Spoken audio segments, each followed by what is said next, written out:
गणपती बाप्पा मोरया. नमस्कार मित्रांनो, स्वागत आहे तुमचं सायन्स वाला दादा या आपल्या युट्यूब चॅनलवरती आणि समर्पण या आपल्या 2027 महाराष्ट्र बोर्डसाठीच्या विद्यार्थ्यांसाठीच्या खास बॅचमध्ये. या बॅचमध्ये आपण संपूर्ण वर्षभर शिकणार आहोत विज्ञान भाग 1 भाग 2 मराठी मीडियमच्या विद्यार्थ्यांसाठी, तर सायन्स 1 सायन्स 2 हे सेमी इंग्लिशच्या विद्यार्थ्यांसाठी. दोन्ही माध्यमांच्या विद्यार्थ्यांसाठी व्हिडिओ सेपरेट असतात.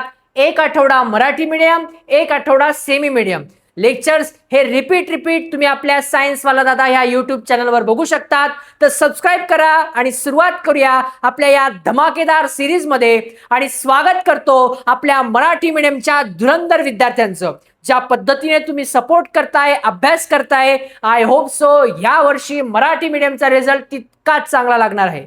तर मित्रांनो, आपण ऑलरेडी काही बेसिक गोष्टी शिकल्या होत्या. लेक्चर नंबर 2 पण कंप्लीट झालं होतं. आता आपण बघणार आहोत जीच्या मूल्यातील बदल. मुलांनो, हा जो प्रश्न आहे हा बोर्डला लिटरली 3 मार्क्स साठी विचारला जातो. खूप इम्पॉर्टंट प्रश्न आहे. हळूहळू छान पद्धतीने समजवतो. अजिबात रट्टा मारायची गरज लागणार नाही. इतकं क्लिअर आहे, इतकं सिंपल तुम्हाला सांगणार आहे. चला, पृथ्वीच्या पृष्ठभागावरील बदल बघा. बदल जे आहेत ना, जे जीचे मूल्य छोटा जी जी जी ओ जी जी, छोटा जी कोणता आहे? त्वरण. पृथ्वीचे गुरुत्वीय त्वरण म्हणजे काय? तुमचा छोटा जी. पृथ्वीच्या पृष्ठभागावरील बदल. पृथ्वीच्या पृष्ठभागावर जीचा कसा बदल होतो? तर बघा, आपल्या सगळ्यांना एक गोष्ट माहिती आहे, पृथ्वी अचूक गोलाकार नाही. पृथ्वी पूर्णपणे गोलाकार आहे का राजांनो? अजिबात नाही. मग ही जी पृथ्वी आहे, ही जर तुम्ही बघितली, आडवी फुगीर आहे आणि उभी चपटी आहे. नीट बघा, चपटी. सपाट हो जाएगा, पापड हो जाएगा बेटा तेरा, ऐसा है वह. मग आता पृथ्वी विषुवृत्ताजवळ फुगीर आहे. विषुवृत्त आडवे काय जाता? विषुवृत्त. उभे काय आहेत? ध्रुव. मग आपली जी पृथ्वी आहे राजांनो, ही आडवी म्हणजे विषुवृत्ताजवळ फुगीर आहे आणि ध्रुवाजवळ चपटी आहे. आकार बदलतय, मग जीची व्हॅल्यू पण काय होणार आहे? बदलणार आहे. त्यामुळे जीचे मूल्य हे ध्रुवाजवळ सर्वाधिक म्हणजे ध्रुव उभे सर्वाधिक आहे 9.832 मीटर पर सेकंड स्क्वेअर. 9.832 मीटर पर सेकंड स्क्वेअर. जोड्या लावा, रिकाम्या जागा, मोस्ट IMP.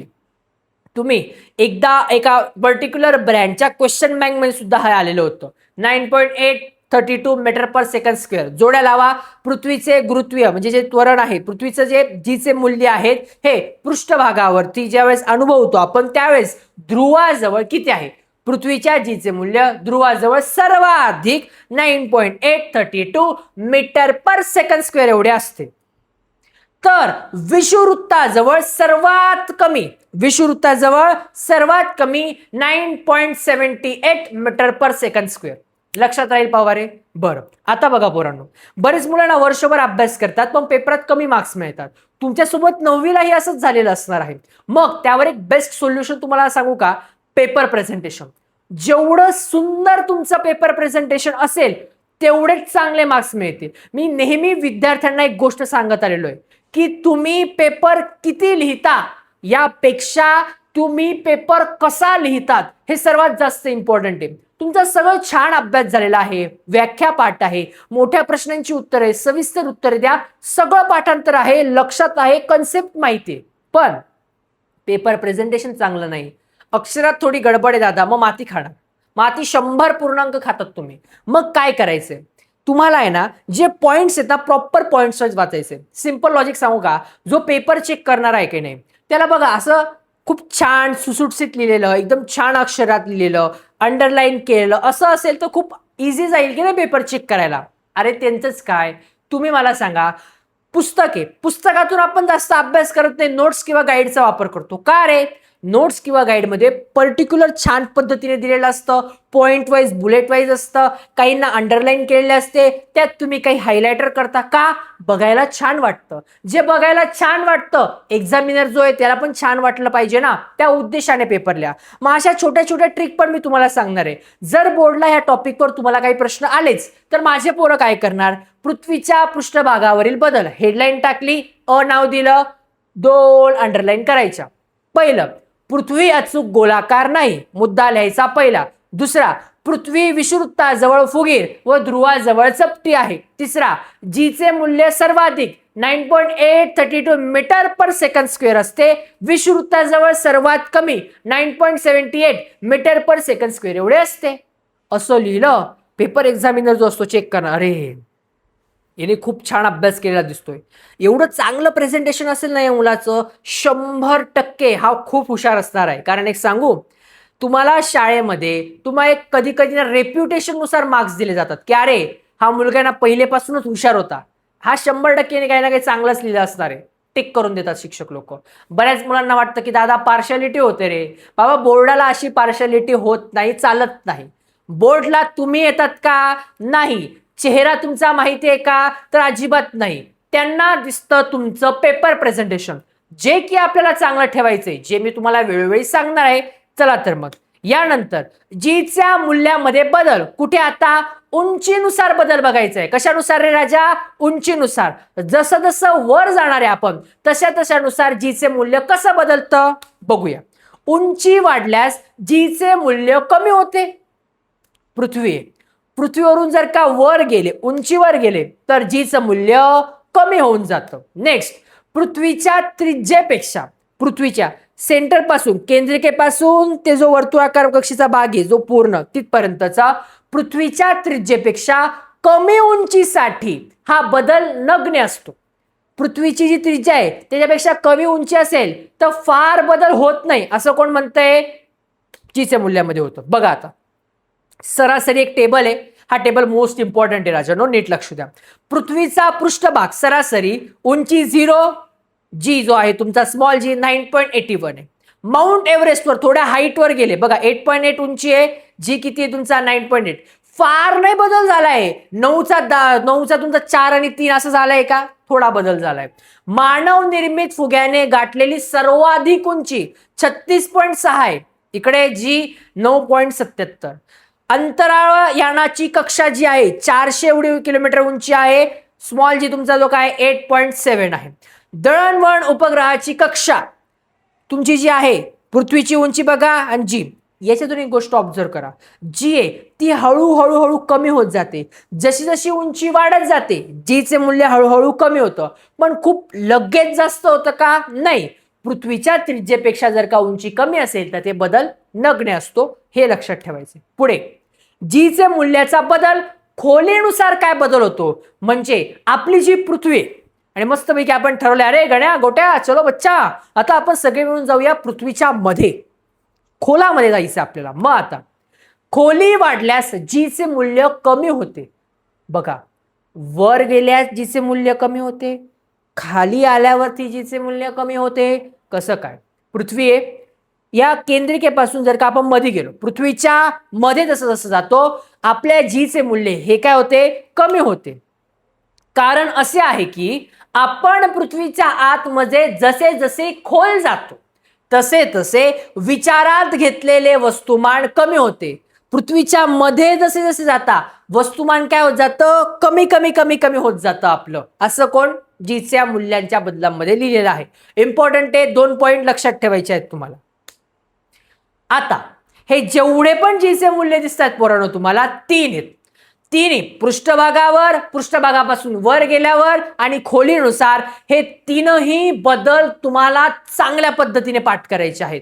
कारण की पेपरला जास्तीत जास्त वेळा विचारलं जातं. जसं मी तुम्हाला बोललो होतो ना राजांनो, केपलरचे नियम किती इम्पॉर्टंट आहे, सेम तसेच हे 3 बदल आहे जे की मोस्ट इम्पॉर्टंट आहे. लक्षात ठेवा. लक्षात कसं ठेवणार आहे? एकदा छान लेक्चर केले, एकदा छान वाचा.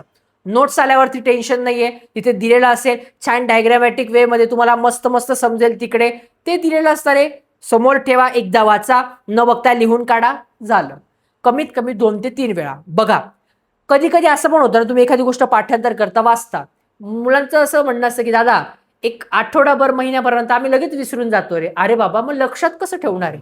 मला सांगा, प्रत्येक गोष्ट तंतोतंत लक्षात राहते का नाही? पण तुम्ही एक गोष्ट ऑब्झर्व केली असेल, सिंपल मध्ये फॉलो कसं करायचं की नाही, आठवड्याभरात जे वाचले ना, सॅटर्डे संडेला एकदा रिव्हिजन करा.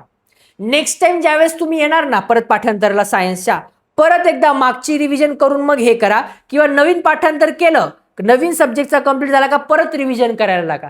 याच्यामुळे जर तुम्ही दर 15 दिवसांनी 20 दिवसांनी जुने टॉपिक रिवाइज करत आला असाल, लिहित आला असाल ना, तर अजिबात टेन्शन नाहीये. इव्हन तुम्ही विसरले सुद्धा तर पहिल्यांदा पाठ करायला वाचायला जेवढा वेळ लागला ना तेव्हा नाही लागणार मुलांना, अजिबात नाही लागणार. कारण बोर्डची ज्यावेळेस एक्झाम येते मुलांना वाटतं अरे काय काय करू, अरे यार हे नाही होणार, स्किप करून टाकतो, ते नाही होणार, नंतर करून टाकतो.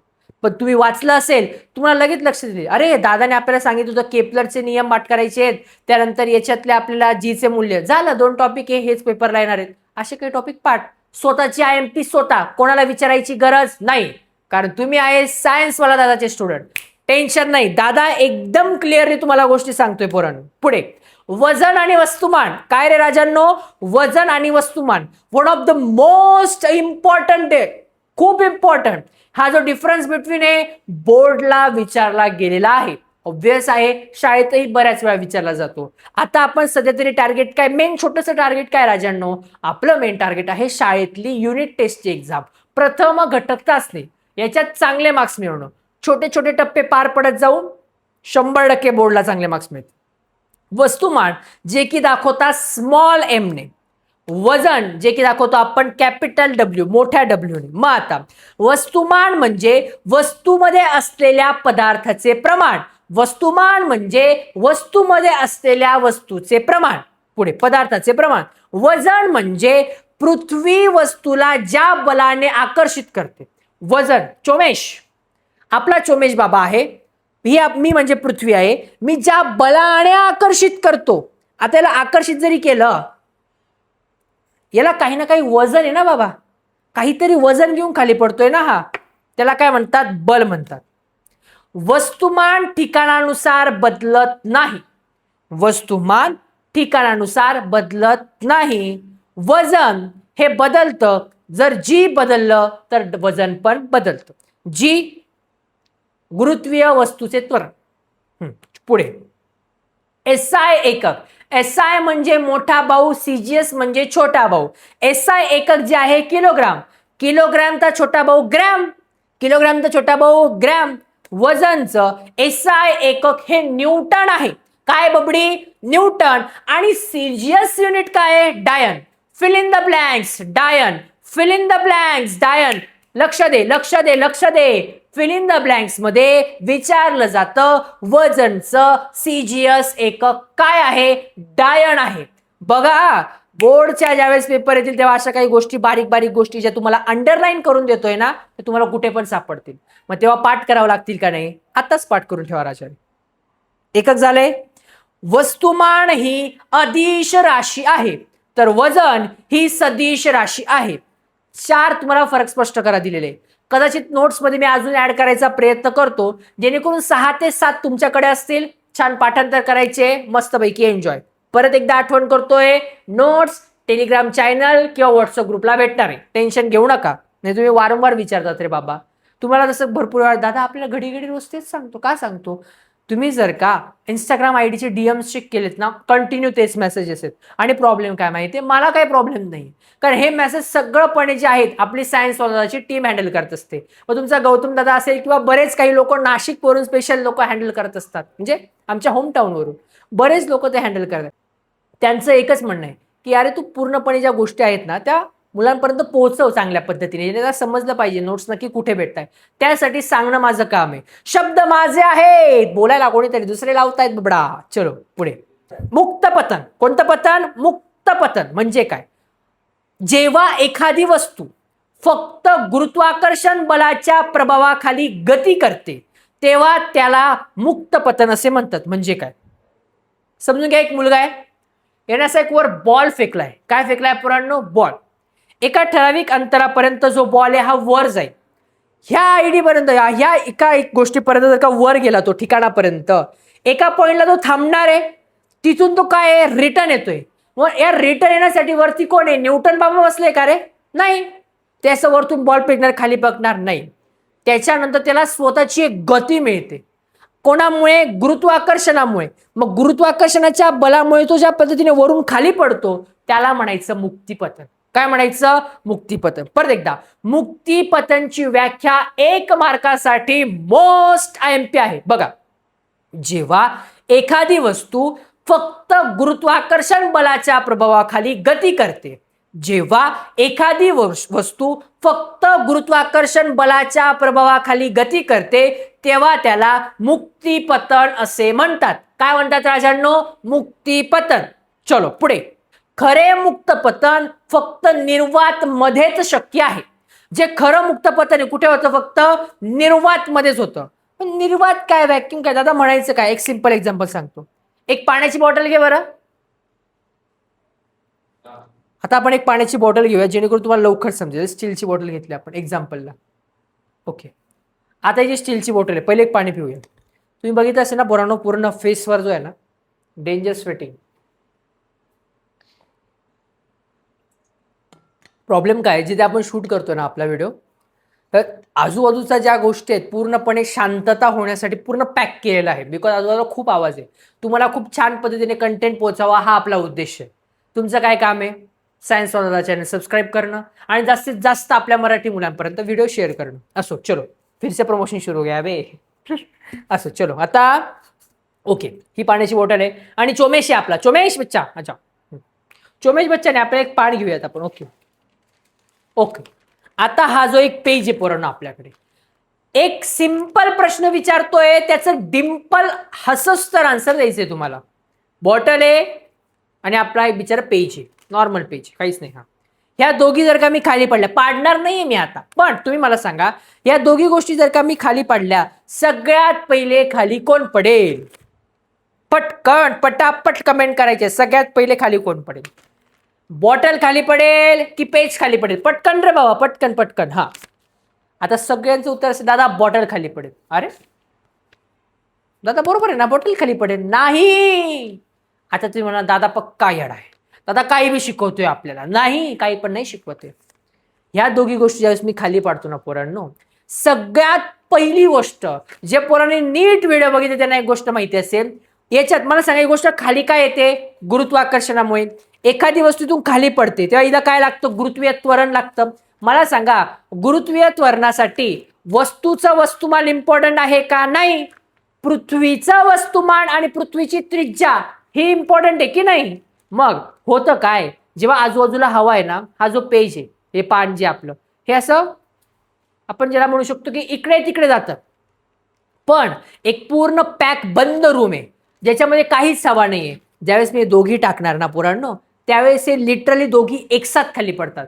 बिकॉज पृथ्वीच्या गुरुत्वीय त्वरणासाठी कुठल्याही प्रकारचं वस्तुमान, वस्तूचं वस्तुमान हे मॅटर करत नाही. हे सर्वत्र पृथ्वीच्या वस्तुमानावरती आणि पृथ्वीच्या त्रिज्येवरती अवलंबून आहे. मग खरे मुक्तपतन कुठे होईल? निर्वातामध्ये. फक्त शक्य आहे. कदाचित जमलं ना तर आपण एखादा एक्सपेरिमेंट करून बघूया. गौतम दादाशी आपण बोलूयात आणि काही एक्सपेरिमेंट रीलवरती, शॉर्टवरती तुमच्यासाठी टाकता आला का? इव्हन जर का तुम्हाला अशी आयडिया सुचली, तुम्ही नक्की टाका. त्याला आपण एक छान गिफ्ट देऊयात हवं तर. आणि मस्तपैकी सायन्स दादाला तुम्ही टॅग करा की तुम्ही हा एक्सपेरिमेंट करून बघितला आहे, म्हणजे मलाही समजेल. चलो, बॉलवरती फेकला, खाली येणार. असो, गुरुत्वीय स्थितीज ऊर्जा. गुरुत्वीय स्थितीज ऊर्जा. सगळ्यात पहिले माझ्या पोरांना ही गोष्ट माहिती पाहिजे, ऊर्जा. एखादी गोष्ट जेव्हा पण आपण करतोय, काही गोष्ट करतोय, त्याला गरजेचं आहे ऊर्जा. ऊर्जेचे 2 महत्वाचे प्रकार आहे जे माझे मुलं 9वीला शिकले. दादा आठवत नाही? When दादा is here then why to fear. सगळ्या गोष्टी बेसिक पासून शिकवणार आहेत. वादा केला होता, दादाचा पक्का वादा आहे आणि निभावणार. बघा, 2 ऊर्जा आहेत. एक तुमची आहे स्थितीज ऊर्जा, दुसरी आहे गतिज ऊर्जा. स्थितीज ऊर्जा, गतिज ऊर्जा, स्थितीज ऊर्जा, गतिज ऊर्जा. मग आता जे स्टुडंट्स म्हणजे तुम्ही बघता काय काही असे बसलेले ऊर्जा आहे पण बाहेर टाकताय का? नाही. काय केले पोरांनो तुम्ही? ऊर्जा जी आहे पोरांनो, ही आपण काय म्हणतो त्याला साठवून ठेवलेली. काय केली? ऊर्जा साठवून. आता मी गणपती बाप्पा मोरया. नमस्कार मित्रांनो, स्वागत आहे तुमचं सायन्स वाला दादा. एनर्जी, ऊर्जा माझ्यामध्ये, म्हणजे माझ्यात कोणती एनर्जी रे पोरांनो? गतिज ऊर्जा आहे. कोणती ऊर्जा आहे? गतिज ऊर्जा आहे माझ्यामध्ये. आय होप सो ही गतिज ऊर्जा मला छान ऊर्जा अभ्यास करण्यासाठी चांगली मदत करत असणार आहे. असो, 2 ऊर्जा आहे. बरं, आता जेव्हा एखादी वस्तू पृथ्वीच्या गुरुत्वाकर्षण बलामुळे एखादी वस्तू पृथ्वीच्या गुरुत्वाकर्षण बलामुळे एखाद्या विशिष्ट उंचीवर असते, वस्तू पृथ्वीच्या गुरुत्वाकर्षणामुळे एखाद्या विशिष्ट उंचीवर असते, तेव्हा त्या वस्तूमध्ये जी ऊर्जा असते, हिच्यात काही ना काही ऊर्जा आहे, साठवलेली ऊर्जा आहे, तिला आपण गुरुत्वीय स्थितीज ऊर्जा असे म्हणतो. काय म्हणतो? गुरुत्वीय स्थितीज ऊर्जा म्हणतो. म्हणजे काय बघा, पृथ्वी आहे आणि ही बॉटल आहे. बॉटल, आता या बॉटलमध्ये काही ना काही ऊर्जा जी आहे सामावलेली आहे. आता याला जर का मला पूर्ण बाहेर फेकायचं आहे, काय करायचं आहे? बाहेर फेकायचंय, तर केवढी ऊर्जा लावावं लागेल मला? बिकॉज त्याच्यात जेवढी ऊर्जा याच्यामध्ये साठवलेली आहे तेवढी. चोमेश बच्चा तुम्ही इझिली फेकू शकतो. का रे? याच्यात छोटीशीच ऊर्जा सामावलेली आहे, त्यामुळे काय? छोटीशीच ऊर्जा लागणार. म्हणजे सामावलेली ऊर्जा आहे आणि गुरुत्वाकर्षणामुळे तिला आपण म्हणतो गुरुत्वीय स्थितीज ऊर्जा. काय म्हणतो रे राजा? गुरुत्वीय स्थितीज ऊर्जा. काय म्हणतो? गुरुत्वीय स्थितीज ऊर्जा. फॉर्म्युला जो आहे लक्षात ठेवा. हे जे फॉर्म्युला न्यूमेरिकल्स परत एकदा आठवण करून देतोय, स्किप केले का दादाने? नाही. एक पूर्णपणे डेडिकेटेड न्यूमेरिकल ओरिएंटेड सेशन आहे ना. कारण पोरांनो, जर का याच्यात ते टाकलं ना, इतकं चॅप्टर बोरिंग होऊन जातं ना, प्रमाणाच्या बाहेर. म्हणजे आता बोलायला नको, पण ज्यावेळेस तुम्ही जिथून शिकतायत, जिथे तुम्हाला समजत असेल की यार तितका मन लावून एनर्जीने नाही, वाचून वाचून नाही, असो आपल्याला कोण लावणे ठेवायची. चला, गुरुत्वीय स्थितीज ऊर्जा. जेव्हा एखादी वस्तू पृथ्वीच्या गुरुत्वाकर्षण बलामुळे एखाद्या विशिष्ट उंचीवर असते, तेव्हा त्या वस्तूमध्ये काही ना काही ऊर्जा काय आहे? साठवलेली आहे. तिला गुरुत्वीय स्थितीज ऊर्जा म्हणतात. काय म्हणता? गुरुत्वीय स्थितीज ऊर्जा. व्याख्या 1 मार्क्स साठी मोस्ट इम्पॉर्टंट. पलायन वेग. काय रे राजा? पलायन. पलायन म्हणजे सैराट. अरे सैराट, पळून जाणे, एका विशिष्ट ठिकाणानंतर एक एस्केप होऊन जाणे, ज्याला मराठीमध्ये एस्केप वेलोसिटीमध्ये. इथे काय? पलायन वेग. तर बघा, आता एक एक्झाम्पल देतो अगोदर, म्हणजे लवकर समजेल तुम्हाला पलायन वेग म्हणजे काय नक्की. बघा, आपण रॉकेट लॉन्च करतो. आपण म्हणजे ज्यावेळेस रॉकेट लॉन्च होतं, फ्यूल असतं विशिष्ट प्रकारचं, गॅसियस फॉर्म मधून एक वेगळी एनर्जी बाहेर पडते, रॉकेट वर जातं. मला सांगा, पृथ्वीच्या कक्षेच्या बाहेर गेल्यानंतर आपण चल पुढे जा पुढे असं करतो का रे राजा? नाही. त्यानंतर एका विशिष्ट अंतरानंतर तो स्वतः ऑटोमॅटिक ट्रॅव्हल करतो, म्हणजे एक संचार करायला लागतो. कसं काय? तुम्हाला माहिती असेल ना, एका ठराविक वेळेनंतर काय होतो, जो काय आपला जो सॅटेलाइट आहे ज्याला आपण म्हणतो, हा काय? ऑटोमॅटिक ट्रॅव्हल करतो. मग कसं काय ते आता बघा. पृथ्वीवरून उभ्या दिशेने वर फेकलेला वस्तूचा किमान प्रारंभिक म्हणजे सुरुवातीचा वेग, अशामुळे वस्तू पृथ्वीच्या खालील गुरुत्वाकर्षण बल पार करून पृथ्वी बाहेर जाऊ शकते. एखादी वस्तू आहे जी आपण वर फेकतोय, पण तिचा जो सुरुवातीचा वेग असणार ना फेकण्याचा, तो केवढा असला पाहिजे माहिती का? पृथ्वी जे आकर्षित करते, गुरुत्वीय आकर्षण, त्याच्यापेक्षा जो जास्तचा वेग पाहिजे, त्या वेगाला म्हणायचं पलायन वेग. काय म्हणायचं राजा? पलायन वेग. काय म्हणायचं रे राजा? पलायन वेग. आय होप सो की तुम्हाला समजलं असेल पलायन वेग काय. पृथ्वीवरून उभ्या दिशेने वर फेकलेल्या वस्तूचा किमान प्रारंभिक वेग, ज्यामुळे वस्तू पृथ्वीचे खालील गुरुत्वाकर्षण बल पार करून पृथ्वी बाहेर जाऊ शकते, त्याला पलायन वेग म्हणतात. काय म्हणतात रे? पलायन वेग. काय म्हणता राजा रे? पलायन वेग. पृथ्वीच्या वर फेकतो त्याला पलायन वेग. समर्पण, डेडिकेशन, फोकस, या पद्धतीने जर का तुम्ही वर्षभर माझ्या सोबत असणार आहेत किंवा वर्षभर माझ्याच सोबत काय कोणाकडूनही अभ्यास करत असाल ना, डेडिकेशन असाल ना, 100% अचीवमेंट होणार. तो दिवस येणार रिझल्टचा. बघा, अनेक दिवसांची मेहनत आणि 1 दिवसाचा जो रिझल्ट, त्या रिझल्टच्या दिवशी मागे वळून बघताना तुम्हाला वाटलं पाहिजे, बॉस खरंच काय जर्नी होती माझी, कसा अभ्यास केलाय मी, नाहीतर कसा अभ्यास केलाय मी, काय जर्नी होती माझी. अरे मी जर का अभ्यास केला असता ना 90% आणले असते. केला असता नाही, केला पाहिजे. केल्यानंतर आहे ना मार्क्स डिफाईन नाही करत, पण केलं नाही ना तर कारण खूप असतं. कारण नका. कारण जर का तुम्ही आज कारण द्याल तो उद्या वेळ तुम्हाला कारण देईल. त्यामुळे उद्या करू परवा करू अजिबात नाही. आज आत्ता या क्षणापासून अभ्यासाला सुरुवात करा. 100% विश्वास ठेवा माझ्यावरती. खूप चांगले मार्क्स मिळवेल ही जबाबदारी माझी पोरांनो. भेटूयात पुढच्या लेक्चरमध्ये. आता पुढचा आठवडा हा सेमी इंग्लिशच्या विद्यार्थ्यांसाठी असणार आहे. त्यामुळे त्या विद्यार्थ्यांना सांगा की लवकर अटेंडन्स लावा, जास्तीत जास्त मुलांपर्यंत व्हिडिओ शेअर करा. आणि important one of the important गोष्ट, जाऊ नका कुठेच, इम्पॉर्टंट गोष्ट पोरांनो, नोट्स सायन्सवालाच्या व्हॉट्सअप ग्रुपला येऊन गेलेली असेल, नसेल आली मेसेज करा. सायन्सवाला दादाच्या जे आपल्या इन्स्टा आयडी ना खूप जास्त मेसेज करा, जेणेकरून या बॅकबोनला काम करणाऱ्या टीमला समजलं पाहिजे, वेळोवेळी डेटा प्रोव्हाइड केला पाहिजे. कारण मी तो वेळोवेळी डेटा देणार आहे, पण जे नोट्स बनवणारे लोक आहेत त्यांनी पटापट नोट्स बनवल्या तर माझ्या पोरांपर्यंत लवकर येणार आहे.